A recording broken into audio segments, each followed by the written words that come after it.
Finally, this half hour, with many years between them, two men have found a connection in each other through a class ring. Believed to be missing for nearly 8 decades, it was discovered in the rocks along the shores of Edgecomb.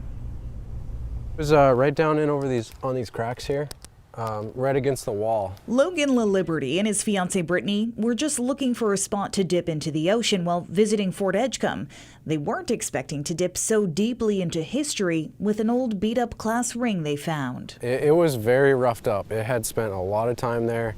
There was a crack in it. The gold it looked like copper more than anything else. All Logan could make out was Wiscasset and class of 1934. He brought it to a friend to clean up. There was Andrew Bulu who does the gold work, and I think he saw the initials on the back because he polished it, and then that's when the digging started. After 3 years of light digging through online archives and the local library, he got connected with Sheila Sawyer, secretary of Wiscasset's alumni. I store all the history of the school myself right here in my house. When LaLiberty called her, and I said, did it have any initials on it to identify it?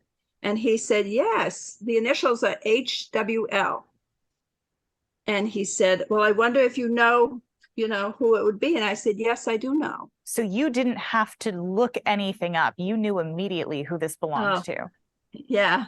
She made a phone call to the owner's son, Walter Leavitt, known to most in the area as Skip. My father never talked about ever having a class ring or ever losing a class ring. Skip believes his father, Harold Walter Leavitt, lost his class ring 79 years ago, shortly after graduation, likely hanging out with his 12 other classmates at Fort Edgecomb, just across the bridge from what, at the time, would have been Wiscasset Academy. Well, the first thing I had to do was pinch myself, because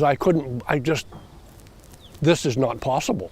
I mean, of all the people that graduated from Wiscasset High School in all the years, to find my father's ring is just like, this is just really radical. Skip met with Logan to get the ring back, and the two connected over the history of the ring and the man who wore it, even if only for a few weeks 79 years ago. Just to know, just to kind of understand the energy of the ring that I was wearing.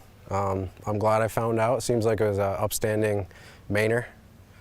Proud to have worn it for a few years. Harold Leavitt passed away 20 years ago. Skip says wearing his ring is almost spiritual. I have a lot of connections with my father, but this is one that I never had. And back at Fort Edgecomb, Skip is hanging on a little tighter to the ring, grateful for Logan's effort to find him. I hope there are always another generation of people that are concerned and care about the past and want to make the future as good as they can make it.